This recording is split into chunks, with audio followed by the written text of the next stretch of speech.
today we are discuss about nutrition in plants, which is the class 7 science chapter. So, firstly what is nutrition? Nutrition is the process of consuming and utilizing food.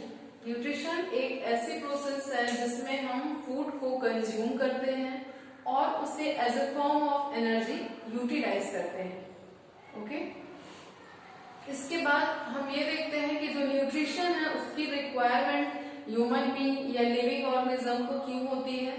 क्योंकि जो human being है, living organism है, वो क्या करता है, different type of life process carry out करता है और डिफरेंट टाइप की जो लाइफ प्रोसेस है like respiration, excretion, growth, reproduction, इन सारी लाइफ प्रोसेस को कैरी आउट करने के लिए एनर्जी की रिक्वायरमेंट होती है और वो एनर्जी फूड के थ्रू ही क्या होती है, कंप्लीट होती है, क्योंकि फूड से ही हमें क्या मिलती है, एनर्जी मिलती है.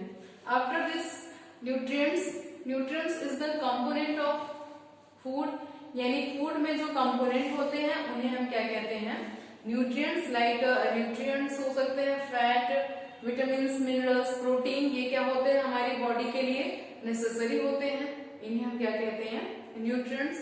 उसके बाद देखते हैं हम न्यूट्रिशन के टाइप्स. तो nutrition are of two types. First is autotroph and second is heterotroph.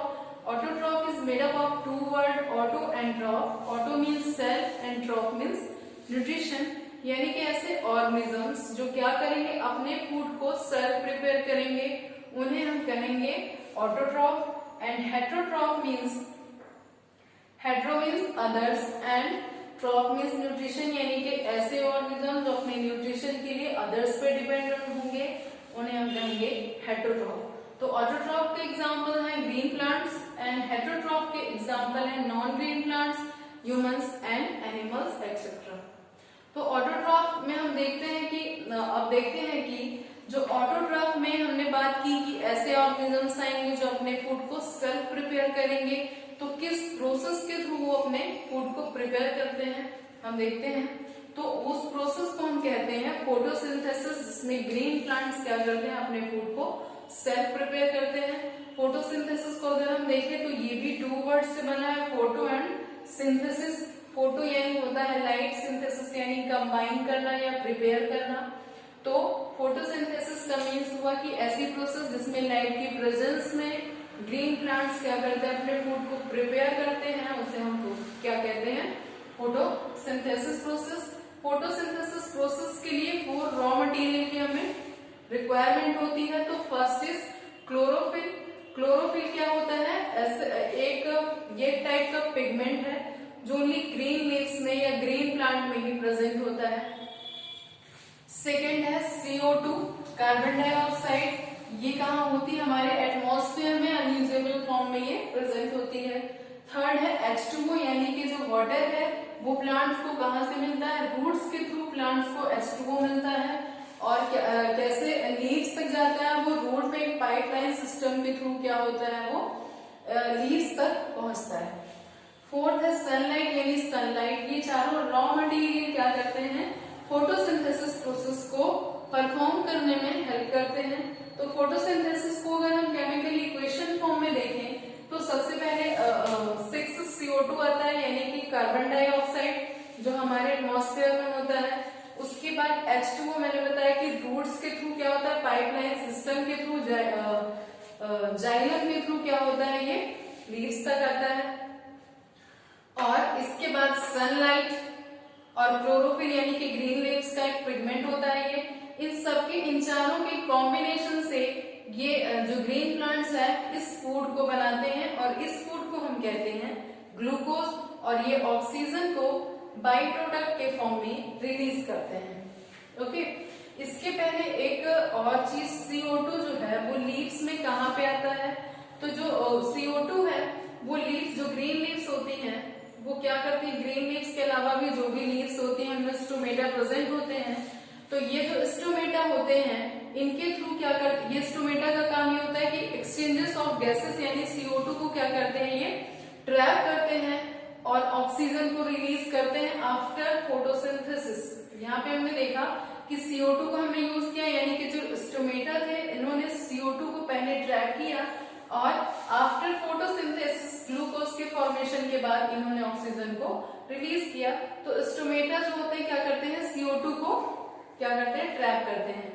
जैसे हम मान सकते हैं कि ह्यूमन बीइंग के पास नोज है रेस्पिरेशन के लिए, एज ए सेम में लीव्स के पास स्टोमेटा है रेस्पिरेशन के लिए या एक्सचेंजेस ऑफ गैसेस के लिए, जिसमें वो क्या करता है, CO2 को ट्रैप करता है या कंज्यूम करता है और O2 को रिलीज करता है। इसके बाद फोटोसिंथेसिस प्रोसेस के लिए हम एक एक्टिविटी करते हैं, जिसमें हम ये देखेंगे कि फोटोसिंथेसिस प्रोसेस के लिए लाइट का होना इम्पोर्टेंट है या नहीं। तो उसके लिए कोई भी ग्रीन लीव्स हम लेंगे प्लांट्स की, और उसमें एक ब्लैक पेपर को क्या करेंगे, उस लीव्स के इस तरह से उस लीव के एक पार्ट को हम क्या करेंगे, ब्लैक पेपर से कवर करेंगे। कवर करने के बाद आफ्टर 2 डेज हम उस लीव्स को स्पॉटिफाई करेंगे, प्लग आउट करेंगे और उस ब्लैक पेपर को टेक आउट करेंगे, बाहर निकालेंगे और उस लीव को हम अल्कोहल सोल्यूशन में डिप करेंगे। आफ्टर अल्कोहल सोल्यूशन हम उस लीव को आयोडीन सोल्यूशन में डिप करेंगे। आयोडीन सोल्यूशन में डिप करने के बाद अगर लीव का कलर ब्लैक या ब्लू में आता है तो ये शो करता है कि इस लीव में फोटोसिंथेसिस प्रोसेस हुई है, यानी कि फोटोसिंथेसिस प्रोसेस के थ्रू इस लीव में स्टार्च का फॉर्मेशन हुआ है।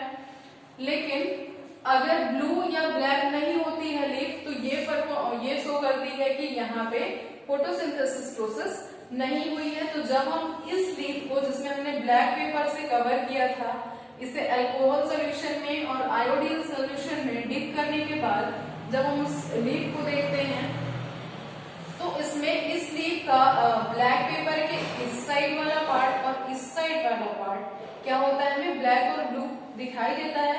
लेकिन जहां हमने ब्लैक पेपर से इसे कवर किया था वो पार्ट ब्लैक या ब्लू नहीं दिखाई देता, जो ये शो करता है कि यहाँ पे फोटोसिंथेसिस प्रोसेस नहीं हुई। क्यों नहीं हुई? क्योंकि यहाँ पे जो फोटो है या लाइट है रीच नहीं हो पाई। तो ये एक्टिविटी क्या शो करती है कि फोटोसिंथेसिस के लिए क्या है, light is the most important. इसके बाद एक चीज और है, जो फोटोसिंथेसिस की प्रोसेस है वो प्लांट की, ग्रीन प्लांट की सिर्फ लीफ में ही होती है, ग्रीन लीव्स में होती है। इसके अलावा ये प्रोसेस ग्रीन प्लांट में कहीं नहीं होती, सिर्फ और सिर्फ ग्रीन लीव्स में होती है।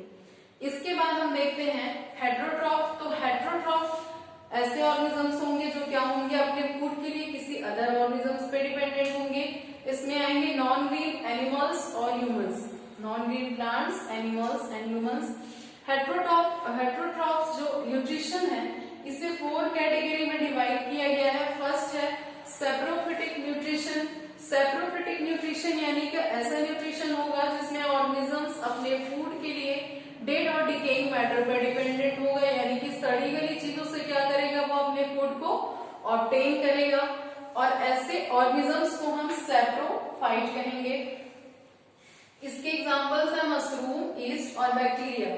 तो सैप्रोफिटिक न्यूट्रिशन में हम देखते हैं कि कैसे किसी भी डेड और डिकेइंग मैटर से ऑर्गेनिज्म अपने फूड को ऑब्टेन करता है। तो इसमें ऑर्गेनिज्म जो होता है वो क्या करता है, डेड और डिकेइंग मैटर पे रहने लगता है और रहने के बाद वहां पे क्या करता है, वो एक तरह का एंजाइम सिक्रीट करता है। वो एंजाइम उस डेड और डिकेइंग मैटर को, जो कि एक कॉम्प्लेक्स मैटर है, उसे एक सिंपल मैटर में क्या करता है, कन्वर्ट है। फॉर एग्जाम्पल अगर कॉम्प्लेक्स सब्सटेंस सॉलिड फॉर्म में है तो वो उसे लिक्विड फॉर्म में कन्वर्ट करेगा। लिक्विड फॉर्म में कन्वर्ट करने के बाद क्या होगा, वो उस फूड को क्या करेगा, एब्जॉर्ब कर लेगा और इस तरह से वो अपने फूड को ऑब्टेन करता है। इसके एग्जांपल्स है mushroom, yeast and bacteria. After this second is parasitic nutrition. Parasitic nutrition में क्या होगा, ऑर्गेनिज्म जो होगा दूसरे ऑर्गेनिज्म पे ही डिपेंड होगा, लेकिन वो ऑर्गेनिज्म लिविंग ही होगा और उस लिविंग ऑर्गेनिज्म को क्या कहेंगे हम, होस्ट सेल। तो पैरासिटिक न्यूट्रिशन ऐसा न्यूट्रिशन है जिसमें एक लिविंग ऑर्गेनिज्म दूसरे लिविंग ऑर्गेनिज्म पे ही अपने फूड के लिए डिपेंड होगा। इसे फिर से 2 पार्ट में कैटेगराइज किया गया, partial parasitic and total parasitic. तो पार्शियल पैरासिटिक जो होगा इसमें ऐसे ऑर्गेनिजम्स आएंगे जो क्या करेंगे, अपने फूड को खुद प्रिपेयर करेंगे। और टोटल पैरासिटिक में ऐसे ऑर्गेनिजम्स आएंगे जो अपने फूड के लिए दूसरे ऑर्गेनिजम्स पे डिपेंडेंट होंगे और कभी कभी उस होस्ट सेल को या उसे हार्म करेंगे या उसे पूरी तरह से कभी कभी किल भी कर देंगे। इसके एग्जांपल्स हैं पार्शियल के सैंडलवुड एंड टोटल पैरासिटिक के एग्जांपल है कैस्पुटा रैफलिसिया। पैरासिटिक न्यूट्रिशन को फॉलो करने वाले ऑर्गेनिजम्स को हम पैरासाइट्स कहेंगे। Third is symbiotic nutrition. Symbiotic nutrition में भी क्या होगा, ऑर्गेनिज्म जो होगा वो अपने फूड के लिए दूसरे पे डिपेंडेंट होगा, लेकिन यहाँ पे जो दोनों ऑर्गेनिज्म होंगे वो एक दूसरे को बेनिफिट देंगे। किस तरह से, इसका एग्जांपल है लाइकेन। लाइकेन में एल्गी और फंजाई होगा। एल्गी आपने देखा होगा जहां भी स्टेगनेंट वाटर होता है, रुका हुआ पानी, वहां पे आपने काई देखी होगी, उसे ही एल्गी कहते हैं। तो एल्गी जो होती है वो ग्रीन कलर की होती है और ग्रीन कलर हमने देखा फोटोसिंथेसिस में कि ग्रीन कलर जहां भी होते हैं या ग्रीन कलर का पिगमेंट क्लोरोफिल, इसका काम क्या होता है, सेल्फ प्रिपरेशन ऑफ फूड। तो एल्गी क्या करेगा, यहाँ पे फूड को प्रिपेयर करेगा और जो यहाँ पे फंजाई होगा वो क्या करेगा, फंजाई एल्गी के लिए शेल्टर प्रोवाइड करेगा और एल्गी फंजाई के लिए फूड प्रोवाइड करेगा। तो इस तरह से सिम्बियोटिक न्यूट्रिशन में एल्गी और फंजाई क्लोजेस्ट एसोसिएशन के थ्रू अपना फूड ऑब्टेन करेंगे और एक दूसरे को बेनिफिट देंगे। Fourth is insectivorous nutrition. Insectivorous nutrition यानी कि ऐसा न्यूट्रिशन जिसमें प्लांट है या जो ऑर्गेनिज्म है वो अपना फूड किसी इंसेक्ट के थ्रू क्या करेगा, ऑब्टेन करेगा। तो यहाँ पे जो प्लांट्स हैं वो दूसरे ऑर्गेनिजम्स को या इंसेक्ट को क्या करते हैं, कैप्चर करते हैं और उससे अपने फूड को ऑब्टेन करते हैं। ऐसा ये क्यों करते हैं, क्योंकि जो इंसेक्टिवोरस न्यूट्रिशन में आने वाले ऑर्गेनिजम्स है ये जहां पे भी होते हैं या जिस सॉइल में होते हैं वो एसिडिक होती है, तो वहां पे नाइट्रोजन की बहुत ज्यादा डेफिशिएंसी होती है। उस डेफिशिएंसी को कंप्लीट करने के लिए ये क्या करते हैं, ऑर्गेनिजम्स को कैप्चर करते हैं और उनसे अपना फूड ऑब्टेन करते हैं। इसके एग्जांपल्स हैं drosera and utricularia. After this next we come to the next point, replenishment of nutrient in the soil. यानी कि सॉइल में जो न्यूट्रिशन है उसकी भरपाई हम कैसे करते हैं या सॉइल को न्यूट्रिशन कैसे प्रोवाइड कराते हैं। तो हम देखते हैं कि जो फार्मर्स होते हैं जो क्रॉप का प्रोडक्शन करते हैं, तो क्रॉप का प्रोडक्शन करते करते क्या होती है, धीरे धीरे जो सॉइल की फर्टिलिटी है वो क्या होती जाती है, डिक्रीज हो जाती है। तो उस फर्टिलिटी को इंक्रीज करने के लिए डिफरेंट टाइप के फर्टिलाइजर्स और कंपोस्ट का हम यूज करते हैं। किस लिए यूज करते हैं, ताकि उसकी फर्टिलिटी को इंक्रीज कर सके। तो इसके लिए ये 4 मेजरमेंट दिए गए हैं। फर्स्ट है बाय एडिंग फर्टिलाइजर, यानी कि सॉइल में फर्टिलाइजर को ऐड करके हम उसकी सॉइल की फर्टिलिटी को इंक्रीज कर सकते हैं। क्योंकि जो फर्टिलाइजर होता है वो केमिकल्स, उसमें कुछ केमिकल्स का यूज करके उसे बनाया जाता है। उसमें पोटेशियम, मैग्नीशियम, सोडियम, ये सारे एलिमेंट्स या न्यूट्रिएंट्स होते हैं जो सॉइल को न्यूट्रिएंट देने का काम करते हैं, न्यूट्रिशन देने का काम करते हैं। सेकेंड है by adding cattle Dang manure, यानी डिफरेंट टाइप ऑफ कैटल के डंग से या ह्यूमस डिफरेंट टाइप के कैटल के डंग से भी क्या करते हैं, हम सॉइल में उसका यूज करते हैं और उसकी फर्टिलिटी को इंक्रीज करने का काम करते हैं। थर्ड है by adding compost. Compost and fertilizers, इन दोनों में एक बहुत मेजर डिफरेंस ये है कि फर्टिलाइजर्स को केमिकल प्रोसेस के थ्रू बनाया जाता है, लेकिन जो कंपोस्ट है उसे एक नेचुरल प्रोसेस के थ्रू बनाया जाता है। तो कंपोस्ट का यूज करने से क्या होता है, इससे भी सॉइल की फर्टिलिटी को हम इंक्रीज कर सकते हैं। कंपोस्ट को प्रिपेयर करने के लिए काऊ डंग, डिफरेंट टाइप ऑफ प्लांट्स की ह्यूमस का यूज करते हैं और फर्टिलाइजर्स बनाने के लिए केमिकल्स का यूज होता है। फोर्थ है bye growing leguminous plant, different type के लेग्यूमिनस प्लांट का यूज करके भी सॉइल की फर्टिलिटी को बढ़ा सकते हैं। लेग्यूमिनस प्लांट कौन से हैं, पल्सेस, पीस, ग्राम। तो इनमें क्या होता है, जो ये लेग्यूमिनस प्लांट्स होते हैं इनके अंदर एक राइजोबियम बैक्टीरिया होता है जो क्या करता है, एटमॉस्फेरिक जो नाइट्रोजन होती है, जो हमारे एटमॉस्फेयर में नाइट्रोजन होती है अनयूजेबल फॉर्म में, उसे इजीली सॉइल में फिक्स करने का काम करता है। तो इसका भी यूज किसके लिए किया जाता है, सॉइल की फर्टिलिटी को इंक्रीज करने के लिए। ओके वीडियो में हम देखेंगे न्यूट्रिशन इन प्लांट्स इस चैप्टर से रिलेटेड कुछ टर्म्स और इसकी एक्सरसाइज। Thank you.